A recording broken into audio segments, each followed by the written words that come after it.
Dude, why? Welcome to our very first Star Rail DPS Showdown. You might have seen my absolute essay of a community post, but don't worry about it, I wouldn't read it either.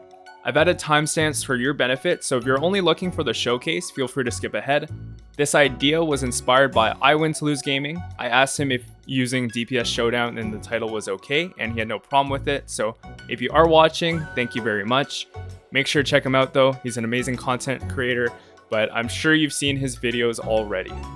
Without further ado, please welcome our first contestant, the Celestial Jade addict and skill point glutton herself, Qingque. I don't think she'll need much of an introduction because I might have a bit of a Qingque addiction.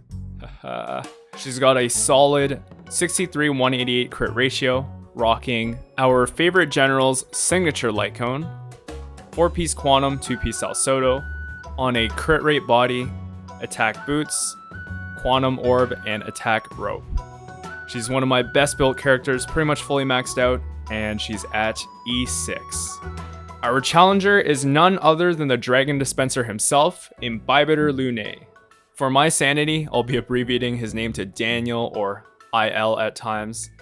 He's got a solid crit ratio as well, brighter than the sun, his signature, mixed sets of imaginary wild wheat, as well as 2-piece rudolins. Crit damage body, attack boots, imaginary orb, and attack rope. He's at pretty much max investment as well, pretty close to it, and E0. Today's battlefield of choice is Memory of Chaos 10 second half. I'll be doing 10 runs with each of them, then taking their lowest cycle clears. I'll also not be counting outlier runs where the luck is too good, like if Qingque gets her E4 proc every time. Keep in mind, each run takes me around 10 minutes to do, because I also have to clear the first half, which means I'm not incentivized to keep resetting and going for perfect rolls. I don't have an agenda, the goal of this isn't to determine who's stronger than the other, this is for your entertainment only. Of course, make any conclusions you want, but please don't take anything in this video as definitive evidence. That being said, I try my best to make these showdowns as fair as possible, which doesn't mean I'm just going to give Qingque more buffs, that's not going to work. They will get equal amounts of support. The only restriction I really have is Bronya is banned. Otherwise, these would become degenerate 0 cycle clears and it wouldn't be fun. These showdowns are meant to be a good demonstration of a unit's full potential in a full team versus the hardest content. So other than that, anything goes. Doesn't matter how many Eidolons the supports have, but damage healers will be locked in at E0 for 5 stars. Each of them will be getting 2 shared supports, with the first being Tingyun.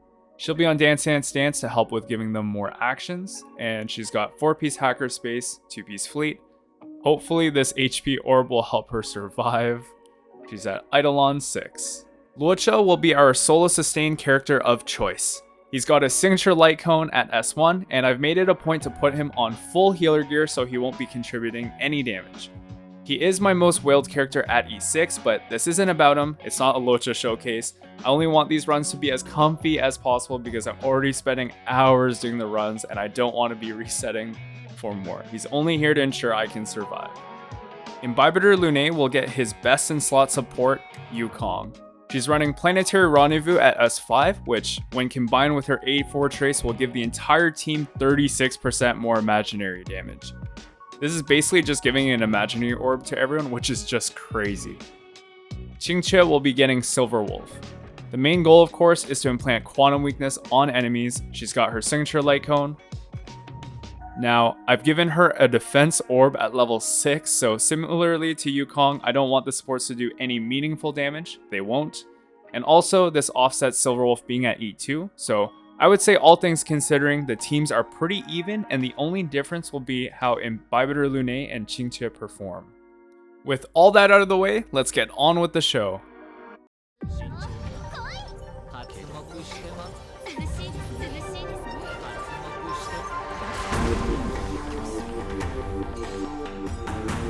Imbibitor Lunae is starting us off here. If you've noticed, both of them were at 37 cycles, so keep that in mind. We open up with a technique, and after using an ult, our first 3 skill enhanced basic attack actually costs 0 skill points, which is really good because both of them are pretty hungry, and we want to save as many resources and skill points as possible while still 0 cycling this first wave.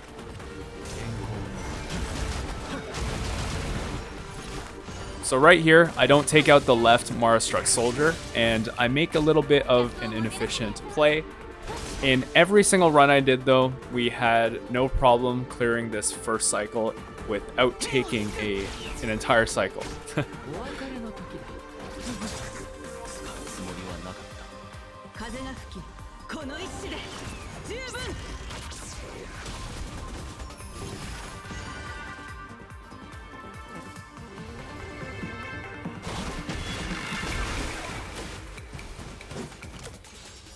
On to Qingque.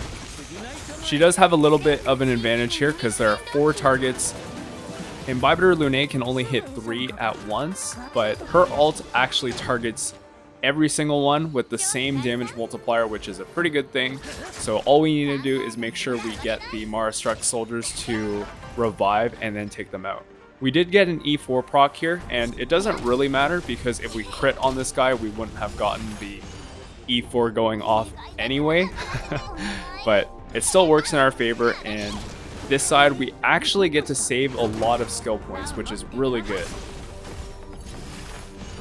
And just like Daniel, we have no problem taking this wave out in 0 cycles.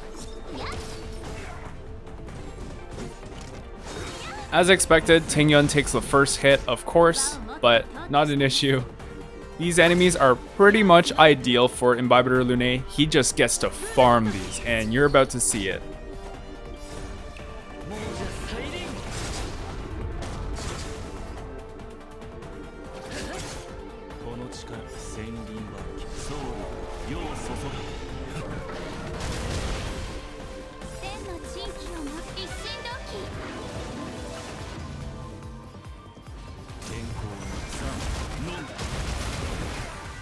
I mean, he pretty much almost one-shot that, which is just crazy.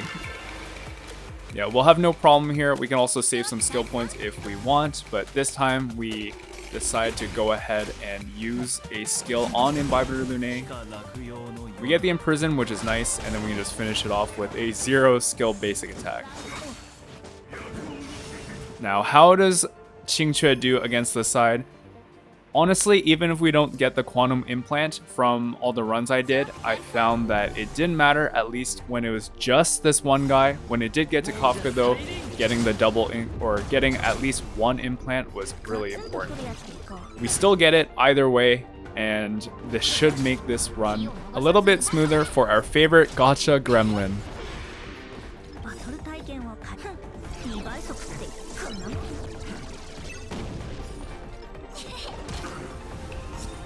And in similar fashion to Imbibitor Lunae, she pretty much one-shots it. She did get her E4, which is pretty lucky, but you're about to see that luck run out when the Kafka wave spawns. We have no problem cleaning up the rest of this wave. All we need to do is conserve skill points while building up some energy.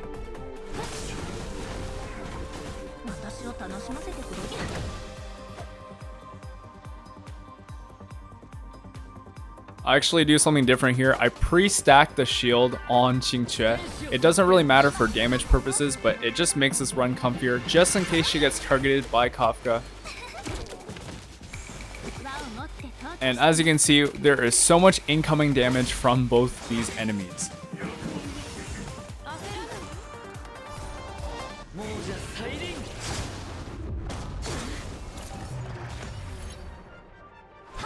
Tingyun actually gets targeted by the Dominate, which is best case scenario. We still get the Benediction buff, and we don't really need her ult anymore because we're pretty much just going for a one-shot at this point. We got the Yukong buff up, and we got Imbibitor Lunae's ult, so we should be able to go in for a massive nuke.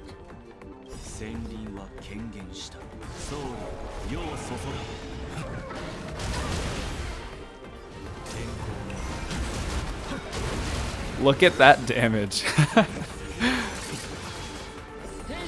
He does get really low here, but 5,781 heal takes him all the way back up.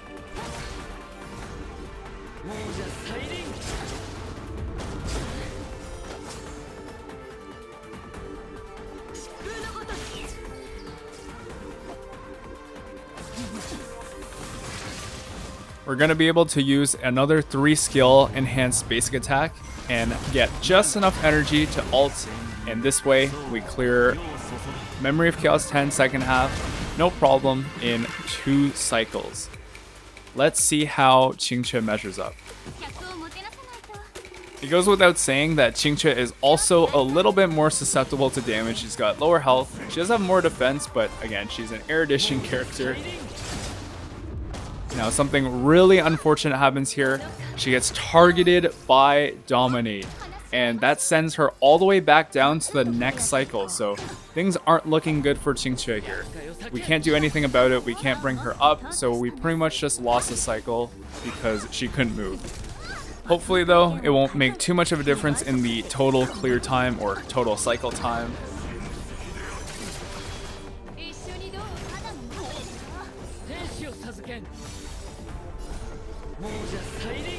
We're still patiently waiting for Qingque to get her turn.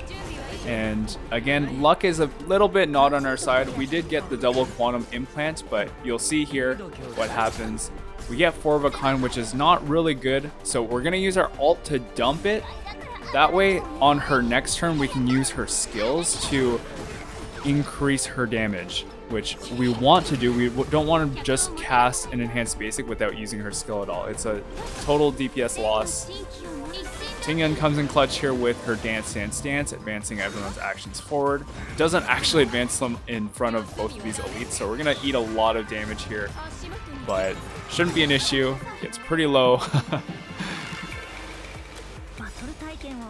Now I'm just deciding how I want to finish this. We can actually break both of their weaknesses. And this is pretty much it. Let's hope again. We didn't get to use her skill again.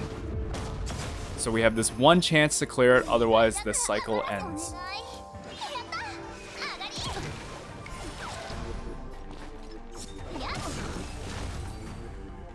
And with that, Qingque cleared it in 1 cycle.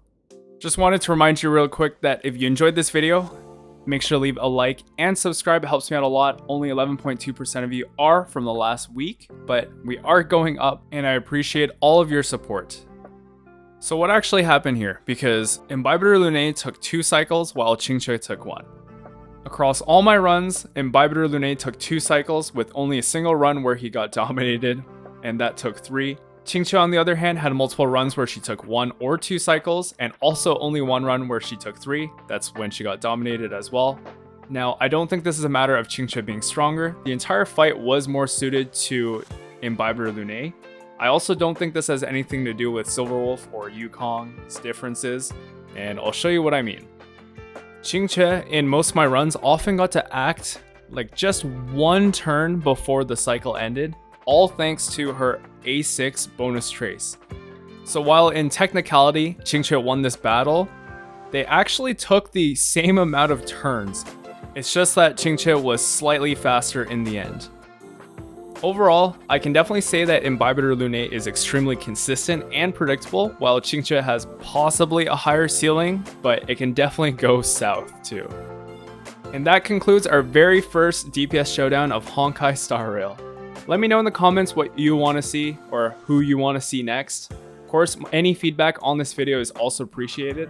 I definitely will be making more of these, though they take a lot of time to pre-plan as well as execute.